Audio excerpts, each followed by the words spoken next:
مرحبا بكم متابعينا الكرام ببرنامج مصطلح الأسبوع. مصطلحنا لهذا الأسبوع هو مصطلح الثورة. الثورة هي التغيير وهي الإبداع، والثورات هي لحظات مهمة من الانتفاضة لإعادة بناء المجتمعات، ولا يمكن أن نعرفها بمنطق اليسار واليمين كما في القرنين 19 والعشرين. فالثورة ليست لعبة من ألاعيب السياسة المخادعة التي جعلت من ثورات الشعوب لعبة كراسي، والثورات لا تنهض إلا بتقديم التضحيات الكبيرة.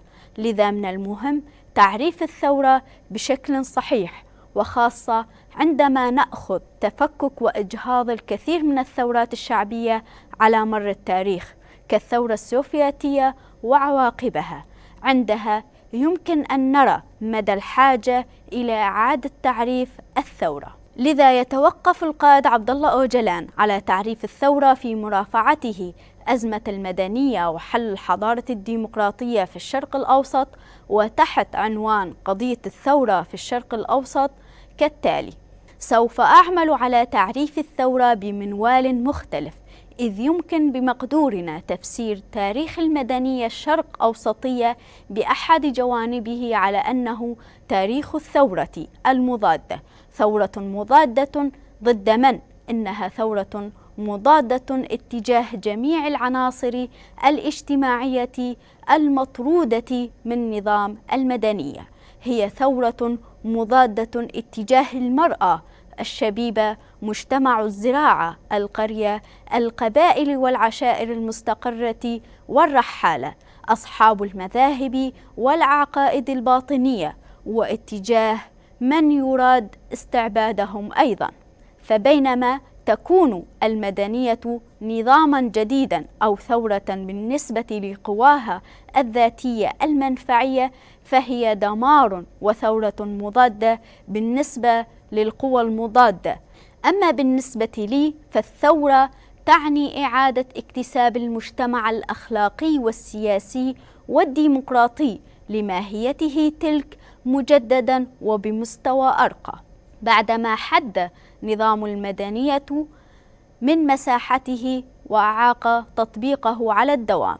إن الثورة هي المجتمع الاشتراكي بالنسبة لاشتراكي ماركسي، وهي المجتمع الإسلامي بالنسبة لثوري إسلامي، وهي المجتمع الليبرالي بالنسبة للبرجوازي. في الحقيقة ما من مجتمعات كهذه، إنها محض تسميات، مثل ما كان الحال في العصور الوسطى. فالمجتمعات لا تغير من نوعيتها بمجرد إلصاق اللافظات الأيديولوجية بها.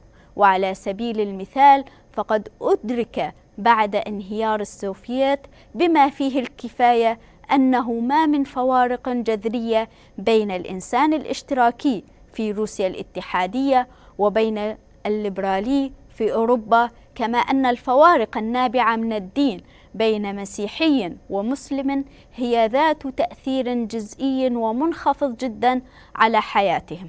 وإذ كان سيتم القيام بتمييز نوعي بين المجتمعات، هكذا غير ممكن إلا تأسيسا على صفة المجتمع الأخلاقي والسياسي والديمقراطي الذي سعينا إلى تعريفه، إذ لا يمكن أن تتحدد الفوارق الجذرية بمنوال واقعي إلا بهذه المصطلحات وبالظواهر التي تعكسها. ما من شك في أن المجتمعات الأكثر أخلاقية وسياسية وديمقراطية تتسم بمزيد من فرص عيش الحرية والمساواة، ومن شاء فبمقدورها تسمية ذلك بالمجتمع الاشتراكي. وعليه فإن سياق تفسير واقعي للمجتمع الشرق الأوسط فلن يكون ثمة صعوبة تذكر في تشخيص الماهيات الأخلاقية والسياسية والديمقراطية للثورة التي يجب إنجازها، إذ يمكن من خلال الأحداث الجارية الإدراك جيدا أن كل الأيديولوجيات التقليدية والحدثاوية المجربة قد جعلت الوضع أكثر إشكالية. وهذه النتائج تبرهن حقيقة استحالة الاستغناء عن الديمقراطية السياسية والأخلاقية، فقضية الثورة الأساسية للمجتمع الذي تغيب فيه السياسة الديمقراطية وبالتالي المجتمع المحروم من الأخلاق هي قضية اكتساب هذه الماهيات. ولدى تأسيس قضية الثورة بناء على ذلك حينها يمكن تحديد المنهاج السياسي والاستراتيجية والتكتيكي والخطوات العملية السليمة بموجب ذلك. وهكذا نمط من مفهوم الثورة مختلف كثيرا لمقاربات الثورة الإسلامية والاشتراكية أو القوموية، ذلك أن تلك المقاربات لا تتخلف في آخر المطاف عن الانتهاء إلى دولة قومية بصورة خاصة في ظل الحداثة الرأسمالية.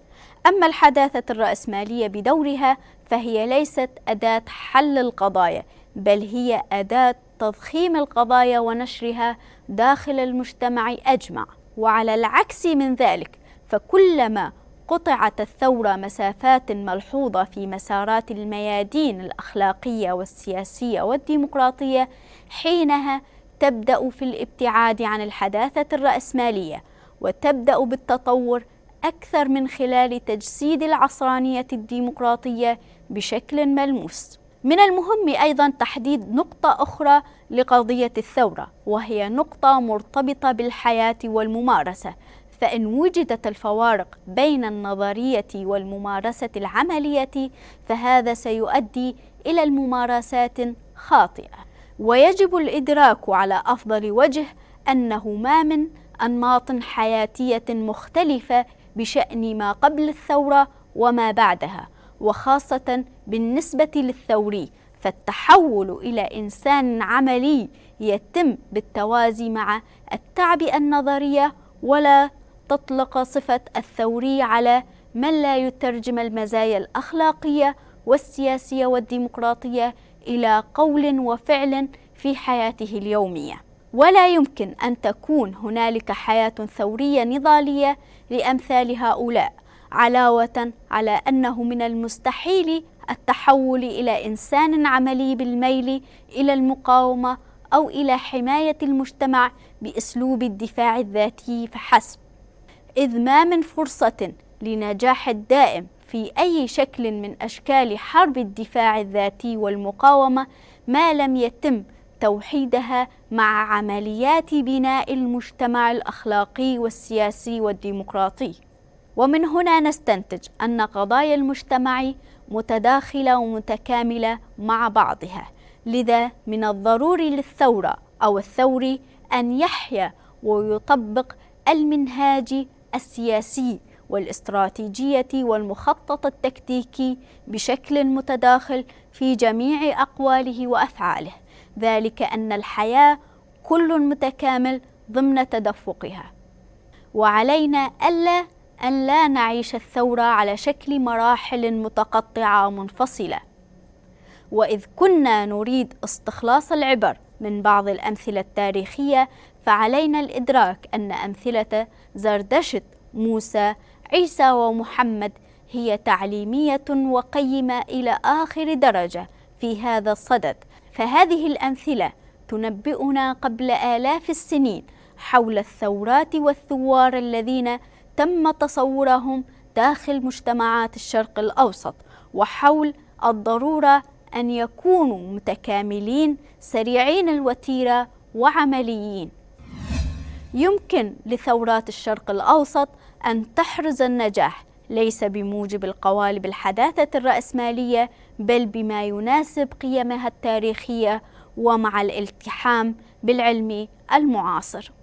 إلى هنا نصل لختام حلقتنا لهذا الأسبوع، ونشكركم على حسن المتابعة. دمتم سالمين.